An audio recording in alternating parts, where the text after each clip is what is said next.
ദൈവനാമത്തിന് മഹത്വം ഉണ്ടായിരിക്കട്ടെ. കർത്താവ് എന്നോട് ഇന്ന് ഇടപെട്ട ഒരു വചനവുമായിട്ട് ഇരിക്കാൻ വലിയവനായ ദൈവം എന്നെ സഹായിച്ചു. ഇങ്ങനെ ഒരു അവസരം ഒരുക്കി തന്ന ഫോക്കസ് ഓൺ ജീസസ് ഗ്രൂപ്പിൻ്റെ അഡ്മിൻ മനീഷ് പാഷനും എല്ലാ ഗ്രൂപ്പ് മെമ്പേഴ്സിനും എന്നെ കേൾക്കുന്ന എല്ലാ ദൈവമക്കൾക്കും എൻ്റെ സ്നേഹവന്ദനത്തെ ഞാൻ അറിയിക്കുന്നു. ഇന്നത്തെ ചിന്തയ്ക്കായിട്ട് മത്തായി 5:48 വായിക്കാം. മത്തായി 5:48.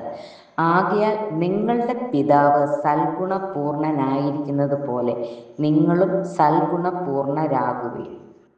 ദൈവമക്കളെ, ഈ വാക്യത്തിലൂടെ കർത്താവ് നമ്മളെ ഓർപ്പിക്കുന്നത് നാം ഓരോരുത്തരും സൽഗുണപൂർണരാകുവിൻ എന്നാണ്. എന്ന് പറഞ്ഞാൽ നല്ല ഗുണങ്ങൾ നിറഞ്ഞവരായിരിക്കണം എന്നാണ്. കർത്താവ് നമുക്ക് മാതൃക കാണിച്ചു തന്നിട്ടുണ്ട്. ദൈവം സ്നേഹത്തിലും കരുണയിലും ക്ഷമയിലും വിശുദ്ധിയിലും ഒക്കെ പൂർണ്ണനാണ്. അതിനാൽ ദൈവത്തിൻ്റെ മക്കളായി നമ്മൾ ഓരോരുത്തരും മക്കളാണല്ലോ. ദൈവം മക്കളായിട്ട് നമ്മളെ തിരഞ്ഞെടുത്തേ. അപ്പം ദൈവത്തിൻ്റെ മക്കളായ നമ്മൾ ഓരോരുത്തരും നമ്മുടെ പിതാവായ ദൈവത്തിൻ്റെ ആ നല്ല ഗുണങ്ങൾ നമ്മുടെ ജീവിതത്തിലും വളർത്തണം എന്നാണ് യേശു പറയുന്നത്. കർത്താവ് എല്ലാവരെയും ഒരുപോലെയാണ് സ്നേഹിച്ചത്. അതുപോലെ നമ്മളും എല്ലാവരെയും സ്നേഹിക്കണം. ആ ദൈവത്തിൽ വിശ്വസിച്ച് കർത്താവിൻ്റെ വഴിയിൽ തന്നെ നമ്മൾ നടക്കണം. അത് നമ്മുടെ ഹൃദയത്തിലെ ചിന്തകൾ ഉയരത്തിലുള്ള ചിന്തകളായിരിക്കണം. നമ്മുടെ ഹൃദയം നിറഞ്ഞു കവിയുന്നതാണല്ലോ വായ സംസാരിക്കുന്നതും നമ്മൾ ചിന്തിച്ചു കൂട്ടുന്നതുമെല്ലാം. അപ്പോൾ ഉയരത്തിലുള്ള ചിന്തകളാൽ നമ്മുടെ ഹൃദയത്തെ നിറയ്ക്കണം.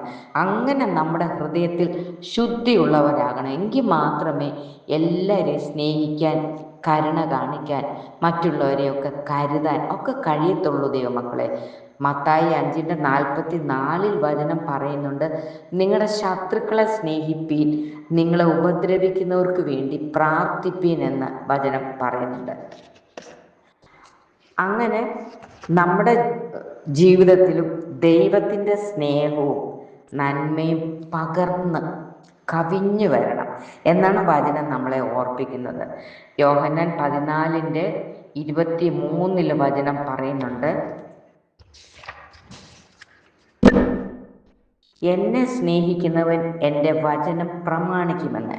അപ്പോൾ വചനം എന്നത് നമ്മൾ ഫോളോ ചെയ്യാനുള്ളതാണ്. നമ്മൾ അതിനെ പിന്തുടരണം.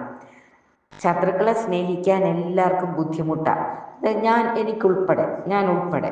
എന്നാൽ കർത്താവ് പറയുന്നത് നിങ്ങളുടെ ശത്രുക്കളെ സ്നേഹിപ്പീൻ എന്നാണ്. ദൈവമക്കളെ, ദൈവം അനുവദിക്കാതെ നമ്മുടെ ജീവിതത്തിൽ ഒന്നും സംഭവിക്കുകയില്ല. നമ്മുടെ തലയിലെ ഒരു മുടി താഴെ വീഴണമെങ്കിൽ അത്രത്തോളം കരുതൽ നമ്മളോട് കർത്താവിനുണ്ട്. അത് അങ്ങനെ പോലും സംഭവിക്കണമെങ്കിൽ കർത്താവ് അനുവദിക്കണം നമ്മുടെ ജീവിതത്തിൽ. അപ്പോൾ ശത്രുക്കൾ ഉണ്ടാകുന്നത് കർത്താവ് അറിയാതെ അല്ല എന്ന് നമുക്ക് മനസ്സിലാകാം.